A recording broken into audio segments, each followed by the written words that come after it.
My name is Andy Strickland. I'm the project leader for Freshwater Fisheries Research out of the Joe Budd Field Office in Panhandle, Florida. Shoal bass, specifically in Florida, their only known reproducing population that occurs is within the Chipola River.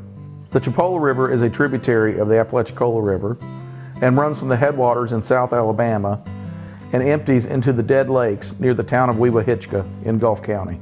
So when it comes to shoal bass, we've looked at just about everything. We've looked at age, growth, diet, or what they are eating. We even know where they spawn and what dictates good survival for the population. We certainly have a number of challenges with shoal bass, including hybridization, limited habitat, and poor recruitment or survival of offspring due to high water events.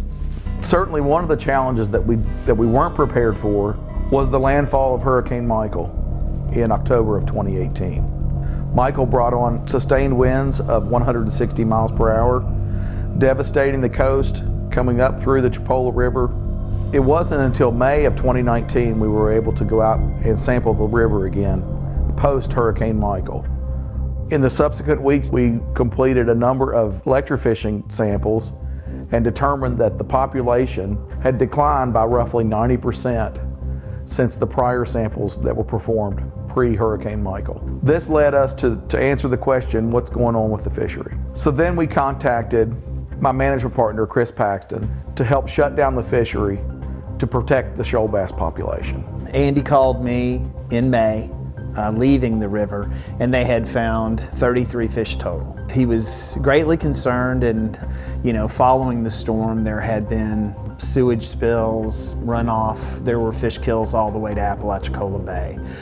We did not know how extensive the damage was. The situation was dire. So he called me and asked what were the management options available, what could we do? Staff made a recommendation for an executive order to be put in place that would suspend harvest and possession of shoal bass in its tributaries and the Chipola River. After that was in place, we continued to try to find shoal bass, to collect brood fish.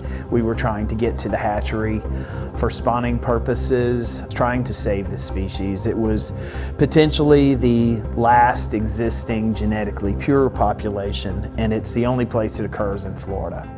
Beginning to look at the data and realizing how excessive the damage was to the adult population, staff made a recommendation that the executive order be adopted into rule, and in December of 2019 that regulation went into place, and it's still in place now, which is no harvest or possession of shoal bass within the Chipola River or its tributaries. We also called in one of our own biologists to come in and take a closer look at the current status of the population post-Hurricane Michael. So we had three major concerns for the shoal bass population following the hurricane. The first being if the population would be able to recover from the population loss. The second being if they were able to recover, would the genetic diversity be severely impacted? And the third being, would non-native black bass species be able to hybridize with the shoal bass in greater levels during this vulnerable time?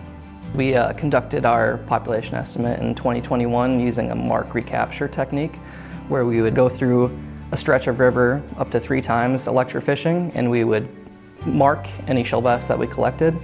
And through those passes, any recaptures that we collected, we were able to calculate how many shoal bass were likely living in that stretch of the river. When populations go through steep declines in numbers, there can be significant genetic impacts. Specifically, genetic diversity can be lost quickly. Genetic diversity is the raw material that populations use to adapt to changing environmental conditions, and once it's lost, it's very hard to recover in these small isolated populations. So we've been able to use our genetic techniques to compare genetic diversity levels before and after the hurricane hit the river. So we took genetic samples from all fish that were captured during the population estimate. These samples were used to estimate the effective population size and also the levels of hybridization. And that monitoring program continues to this day, so that we're able to provide the managers the information they need, so that if those levels ever get too low and they may have population impacts, we can let them know and they can make the appropriate decisions. We made several attempts to stock shoal bass, but we weren't successful till 2022 and then again in 2023.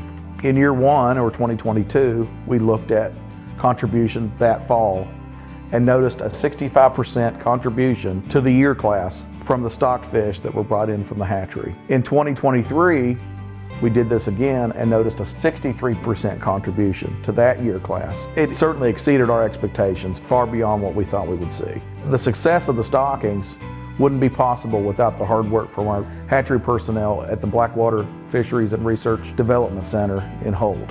The contribution of those fish really played a key role in helping restore this population to levels pre-Hurricane Michael. And that's our hope. That's what we're trying to accomplish here, to conserve this species, enhance a little bit what is there, and let Mother Nature do her thing. FWC will continue to research and manage shoal bass on the Chipola River to conserve and protect this species for many years to come.